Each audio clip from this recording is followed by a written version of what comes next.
Imagine walking into the most sacred place in the ancient world, the Temple of Jerusalem. You expect incense, prayers, and divine presence. But instead, you find vaults of gold, clerks counting coins, and a system of taxation rivaling any modern government. What if I told you that the temple, the beating heart of Jewish religious life, was also the most powerful financial institution of its time? Stay with me, because in the next 15 minutes, we'll uncover how the Temple of Jerusalem wasn't just a house of God, it was the Wall Street of the ancient world. Religion and money have always been intertwined. From offerings at shrines to tithes collected by churches, faith and finance often walk hand in hand. But in the case of the Temple of Jerusalem, this relationship reached extraordinary heights. The temple was not only a spiritual center, but also a treasury, a bank, and a tax authority. It controlled wealth, dictated economic flows, and influenced politics in ways that might surprise you.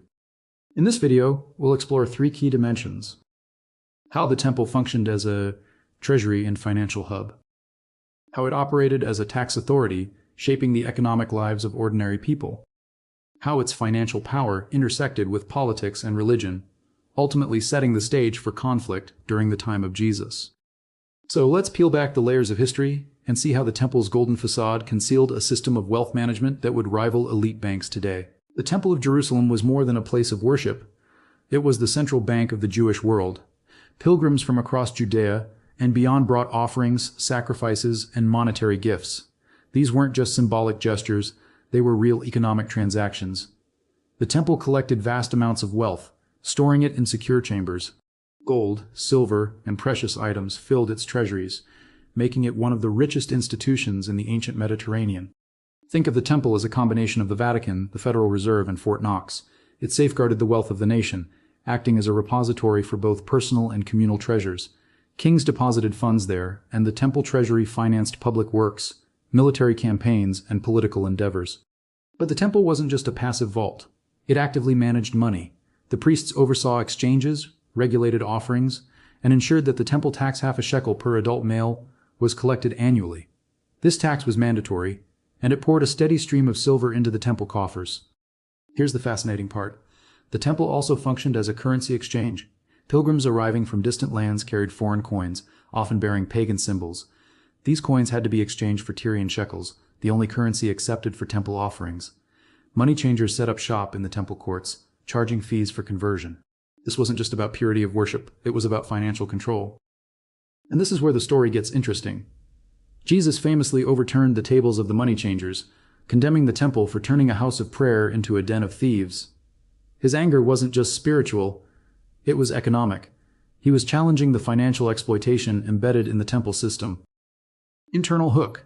If the temple was a vault and an exchange, what about its role as a tax collector? Let's dive deeper. Taxes were the lifeblood of the temple. Every Jewish male was required to pay the annual temple tax, a half-shekel contribution that funded sacrifices, maintenance, and priestly services. But beyond this, the temple collected tithes, offerings, and special levies. The economic burden on ordinary people was significant.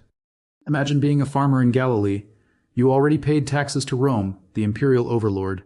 On top of that, you owed contributions to the temple. The dual taxation system squeezed the population, creating resentment and fueling unrest. The temple priests, often from wealthy families, became gatekeepers of both spiritual and financial obligations. The temple's taxation system wasn't just about revenue, it was about control. By mandating contributions, the temple ensured its dominance over Jewish society. It dictated who was in good standing, who could participate in rituals, and who was excluded. Money became a measure of purity and belonging. This financial authority made the temple a powerful political player. It could fund rebellions, support kings, or negotiate with Rome. Its wealth gave it leverage, and its taxation system ensured a constant flow of resources. Internal hook. But the temple's financial power didn't exist in a vacuum. It collided with politics, religion, and the message of Jesus. Let's explore that tension. By the time of Jesus, the temple had become a symbol of both devotion and corruption. Its grandeur reflected immense wealth, but its financial practices alienated many. Jesus' critique of the money changers wasn't just a spiritual protest. It was a direct challenge to the temple's economic machinery. The temple's role as a financial institution made it vulnerable. It was seen as complicit with Rome, collecting taxes while ordinary people struggled. Its priests were accused of exploiting faith for profit. This tension fueled revolutionary movements, including the Zealots who sought to overthrow both Rome and the temple elite. When the Romans destroyed the temple in 70 CE, they weren't just demolishing a religious building, they were dismantling the financial heart of Jewish society. The destruction symbolized the collapse of an economic system that had concentrated wealth and power in the hands of a few. Reflecting on this, we see a timeless lesson. Institutions that blend faith and finance wield immense influence, but they also risk corruption and collapse.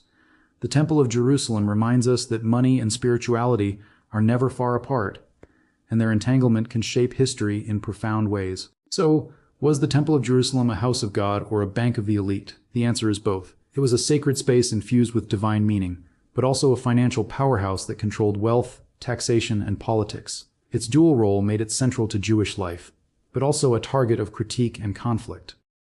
As we reflect on this history, let's consider our own institutions today. Where do faith and finance intersect? How do systems of money shape our beliefs, our communities, and our futures? If you found this exploration thought-provoking, don't forget to like this video, subscribe to the channel, and share your thoughts in the comments. Let's keep the conversation alive, because the story of money and faith is far from over.